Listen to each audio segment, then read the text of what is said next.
చట్నీ తెచ్చి ఇక్కడ పెట్టండి.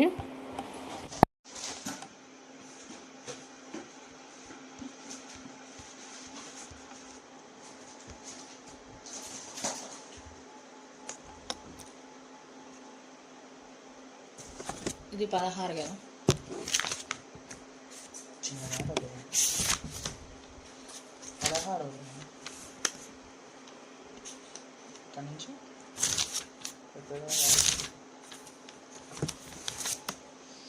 వాటర్ కావాలా?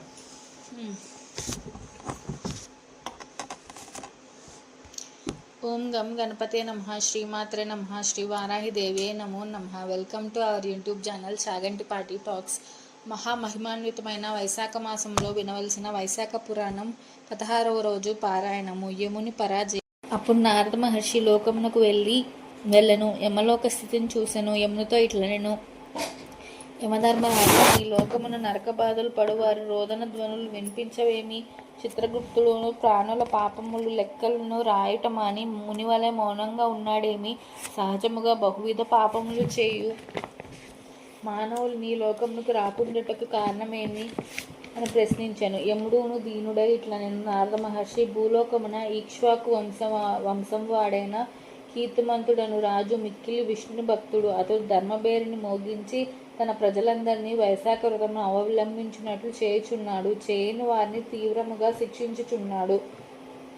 ఇందువలన ప్రతివారును భక్తి వలన దండన భయంతో తప్పక వైశాఖ మాస వ్రతమును ధర్మమును ఆచరించుచు చేసిన పాపములు పోగొట్టుకొని విష్ణులోకము చేర్చున్నారు. ఇందువలన నరకమునకు వచ్చేవారెవరూ లేరు. ఈ కారణమును నరకమునకు వచ్చేవారు లేక వైశాఖ స్నానాదుల మహిమ వల్ల శ్రీహరి లోకమునికే పోవుచున్నారు. ఇందువలన నేను మ్రోడైన మానువలే నుంటిని. నాకు ఇట్టి స్థితి పోయి పూర్వపు స్థితి రావలను. అందులకై ఆ రాజుపై దండెత్తి వారిని చంపదలిచి తిని యజమాని చెప్పిన పనించి చేయగా అతడిచ్చు ద్రవ్యం తీసుకుని ఊరికే ఉండేవాడు తప్పక నరకమునందును. నేనును బ్రహ్మచే యమలోకమున పాపులను విచారించి శిక్షించుటకై నియమింపబడి ఇట్లా ఊరుకుండుటయు నాకు పాపము కలిగించును. ఆ రాజును నేను చంపలేకపోయినచో బ్రహ్మ వద్దకు పోయి నేను చేయవలసిందేమి అని అడుగుదును అని ధర్మరాజు నారదునకు చెప్పెను. నారదుడు బాగున్నదని తన దాన పోయెను. యమధర్మరాజు తన వాహనమైన మహిషమునెక్కి భయంకరాకారంతో యమదండమును ధరించి భీకరులకు 50 కోట్ల యమభటులతో కీర్తిమంతుని పట్టణమును ముట్టడించి శంఖమును ఊది వాడిని యుద్ధమునకు పిలిపించెను. కీర్తిమంతుడును వచ్చినవాడు యమధర్మరాజును తెలుసుకొని యుద్ధ సన్నద్ధుడై యమధర్మరాజును ఎదిరించెను. యమునకు కీర్తిమంతునకు మిక్కిలి భయంకరమైన యుద్ధము జరిగెను. యమసేవకులకు మృత్యురోగము. యమదూతలు కీర్తిమంతుని ఎదిరింపలేక పారిపోయేరి. యముడు ప్రయోగించిన ఆయుధములన్నీ కీర్తిమంతుని ఆయుధముల ముందు శక్తిహీనములైనవు. తుదకు యముడు బ్రహ్మాస్త్రంతో అభిమంత్రించి దండమును కీర్తిమంతునిపై ప్రయోగించెను. మిక్కిలి భయంకరమైన ఆ యమదండమును చూచి అందరూ బెదిరి హాహాకారములు చేసిరి. అప్పుడు శ్రీహరి తన భక్తుడ కీర్తిమంతుని రక్షణకై తన సుదర్శన చక్రమును పంపెను. భయంకరమగు సుదర్శన చక్రము యమదండము దానిలోని బ్రహ్మాస్త్రమును శక్తిహీనములు గావించి మరలించెను. యమునిపై మరలెను. విష్ణుభక్తుడ కీర్తిమంతుడును శ్రీహరికి నమస్కరించి ఆ చక్రమును స్తుతించెను. కీర్తిమంతుడు ప్రార్థింపగా సుదర్శన చక్రము యముని విడిచి దేవతలందరూ చూచుచుండగా ఆ రాజు వద్దకు వచ్చి నిలిచెను. యముడును తన సర్వ ప్రయత్నములను వ్యర్థముల గొట్టుచే గమనించెను. కీర్తిమంతుడు సుదర్శనమును ప్రార్థించి తను రక్షించుటను చూచి మిక్కిలి అవమానమును విషాదమును పొందెను. అతడు తల వంచుకొని సవిచారముగా బ్రహ్మదేవుని వద్దకు పోయెను. ఆ సమయమున బ్రహ్మ సభదీర్చి ఉండెను. ముహూర్తములు ఆ ముహూర్తములగు రూపాది సహితములు రూపరహితములు వారిచే బ్రహ్మ సేవితుడై ఉండెను. బ్రహ్మ దేవతలకు ఆశ్రమైన వాడు. జగములను వృక్షమునకు బీజము విత్తము ఆయనే. అన్ని లోకములకు పితామహుడు. ఇట్టి బ్రహ్మను లోకపాలకులు దిక్పాలకులు రూపము కల ఇతిహాస పురాణాదులు వేదములు సముద్రములు నదీ నదములు సరోవరములు అశ్వత్థాది మహావృక్షములు వాపి కూప తటాకములు పర్వతములు అహోరాత్రములు పక్షములు, మాసములు, సంవత్సరములు, కళలు, కాష్టములు, నిమేషములు, ఋతువులు, ఆయనములు, యుగములు, సంకల్ప వికల్పములు,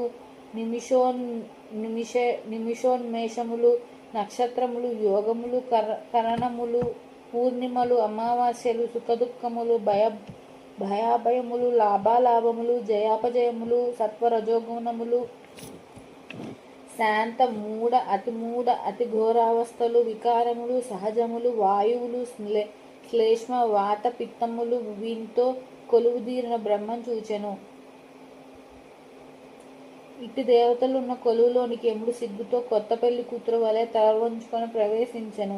ఇట్లు సిగ్గుతో తన వారందరితో వచ్చిన యముని చూసి సభలోని వారు క్షణమైన తీరిక ఉండని ఇతడిక్కడికి ఎందుకు వచ్చెను, తల వంచుకొని విషాదంగా ఉండుటకు కారణమేమని సభలోని వారు విస్మయం ఉందిరి. ఇతడు వచ్చిన కారణమేమో పాపపుణ్యములను తెలుపు పత్రమును కొట్టివేతల్లో ఉండుటేమి అని ఇట్లు సభలోనున్న భూతములు దేవతలు ఆశ్చర్యపడుచుండగా యమధర్మరాజు బ్రహ్మ పాదములపై పడి దుఃఖించుచు రక్షింపుము రక్షింపుము అని ఏడ్చెను. స్వామి, నన్ను రక్షించు, నీ ఉండగా నేను పరాభవమునితిని. మానవుల పాపపుణ్యములు తెలుపుట, పాపములు నేనే వ్రాయించి నేనే కొట్టివేయించవలసి వస్తున్నది. నేను నిస్సహాయంగా నిర్వ్యాపారముగా చేతులు ముడుచుకొని ఉండవలసి వచ్చినది అని పలికి నిశ్చేష్టుడై ఉన్నాను. దీనిని చూసి సభలో గగ్గోలు బయలుదేరను. స్థావరజంగం ప్రాణులన్నింటినీ ఏడ్పించి ఇతడే ఏడ్చుచున్నాడేమి అని ఆయనను జనులను సంతాపపరచువాడు శుభం పొందున, చెడు చేసిన వాడు చెడును పొందక తప్పున అని సభలోని వారందరూ పలు విధములుగా తమలో తాము అనుకొనిరి. వాయువు సభలోని వారందరిని నిశ్శబ్దపరిచి బ్రహ్మపాదములపై వ్రాలిన యమధర్మరాజును దీర్ఘములు దృఢములకు తన బాహువులతో పైకి లేవదీసెను. దుఃఖించుచున్న అతన్ని ఆసనం మీద కూర్చుండబెట్టి ఊరడించెను. నిన్ను పరాభవించిన వారెవరు, నీ పనిని నిన్ను చేసుకోకుండా అడ్డగించిన వారెవరు, ఈ పాప పట్టికను ఇట్లు తుడిచివేయవారెవరు, వివరంగా చెప్పుము.